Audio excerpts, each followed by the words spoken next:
ઉત્તર ગુજરાતમાં પડેલ કમોસમી વરસાદના કારણે ખેડૂતોને થયેલ નુકસાનીની સહાય આપવામાં પાટણ જિલ્લાને બાકાત રાખવા બાબતે પ્રાંત કચેરી સિદ્ધપુર ખાતે કોંગ્રેસ દ્વારા આવેદન।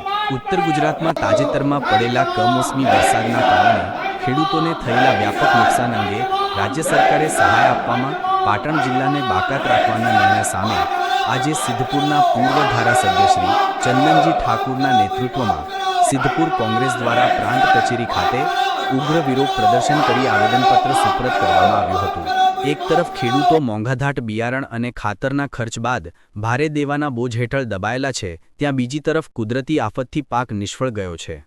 આ સંજોગોમાં સહાય ન મળવાથી ખેડૂતોની આર્થિક સ્થિતિ વધુ કફોડી બની છે। આ આવેદનપત્રમાં જણાવવામાં આવ્યું હતું કે ઉત્તર ગુજરાતમાં વારંવાર કમોસમી વરસાદ પડેલ છે, તેના કારણે ઉત્તર ગુજરાતમાં મગફળી તેમજ અન્ય પાકોમાં ખેડૂતોને નુકસાની થયેલ હોવાનું જોવા મળે છે।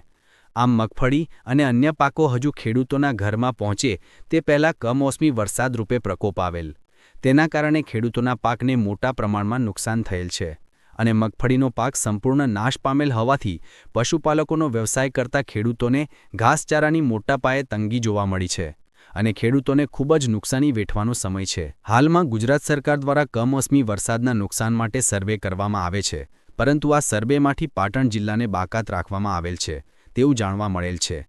પાટણ જિલ્લાના આજુબાજુના બધા જિલ્લામાં વરસાદથી થયેલ નુકસાની સર્વેની કામગીરી ચાલુ હોય તો શા માટે પાટણ જિલ્લાને બાકાત રાખવામાં આવ્યો છે? આવી સરકારની ખેડૂતો માટે ભેદભાવવાળી નીતિ રાખવામાં આવે છે તો ગુજરાત સરકાર દ્વારા તાત્કાલિક સિદ્ધપુર તાલુકો તેમજ પાટણ જિલ્લાના ખેડૂતોને કમોસમી વરસાદથી થયેલ નુકસાનનો સર્વે કરાવી સહાય આપવામાં આવે તેમજ જગતના તાતનું પાક ધિરાણ માફ કરવામાં આવે તેવી અમારી લાગણી અને માગણી છે। જો વહેલી તકે પાટણના ખેડૂતોને ન્યાય નહીં મળે અને સહાયની જાહેરાત નહીં થાય તો કોંગ્રેસ પક્ષ ખેડૂતોના હિતમાં ઉગ્ર આંદોલન શરૂ કરશે। આ કાર્યક્રમમાં સિદ્ધપુરના પૂર્વ ધારાસભ્ય શ્રી ચંદનજી ઠાકુર, પાટણ જિલ્લા કોંગ્રેસ પ્રમુખ શ્રી ગેમરભાઈ દેસાઈ, સિદ્ધપુર તાલુકા કોંગ્રેસ સમિતિ પ્રમુખ શ્રી હમીદભાઈ માકણોજીયા, સિદ્ધપુર શહેર કોંગ્રેસ સમિતિ પ્રમુખ શ્રી હર્ષદભાઈ પાધ્યા સહિત મોટી સંખ્યામાં કોંગ્રેસના આગેવાનો, કાર્યકર્મિત્રો અને ખેડૂતો હાજર રહ્યા હતા। ઉત્તર ગુજરાતમાં પાછલા કેટલાય સમયથી કમોસમી વરસાદ પડે છે, વારંવાર વરસાદ પડે છે અને વરસાદના કારણે મગફળીનો પાક, જુવારનો પાક, ખેતીનો પાક નિષ્ફળ ગયેલો છે। ઉત્તર ગુજરાતમાં કેટલાય બધા જિલ્લાઓમાં અસરગ્રસ્ત જાહેર કર્યા છે, જેનું સર્વે પણ થયું છે। એની સર્વેના પ્રમાણે મુખ્યમંત્રી કાર્યાલયથી ઓર્ડરો પણ થયા છે અને એમાં ખાસ કરીને જો બનાસકાંઠાનું સર્વે થતું હોય, મહેસાણાનું સર્વે થતું હોય, ગાંધીનગર સર્વે થતું હોય, સાબરકાંઠા, અરવલ્લી આ બધા સર્વે થતા હોય, પાટણ જિલ્લામાં કેમ બાકાત રાખવામાં આવ્યો એના વિરુદ્ધમાં આજે આવેદનપત્ર આપવામાં આવ્યું છે।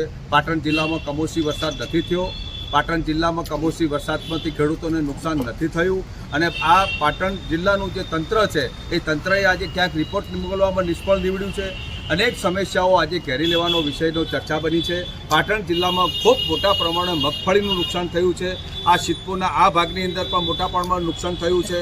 ઉત્તર પૂર્વના પણ આજે આ મોટા પ્રમાણમાં મગફળીનું વાવેતર, ખેતીમાં જે આજે જુવાર કાપણીનું વાવર જે થયું તે અનેક પ્રકારની સમસ્યાઓથી આજે ઘેરેલો આજે ખેડૂત હેરાન પરેશાન થઈ રહ્યો છે। ઈંટવાડામાં પણ ચોમાસાના કારણે આ વરસાદ પડ્યો એના કારણે ઈંટો પણ કેટલી ગળીને ખાક થઈ ગઈ છે।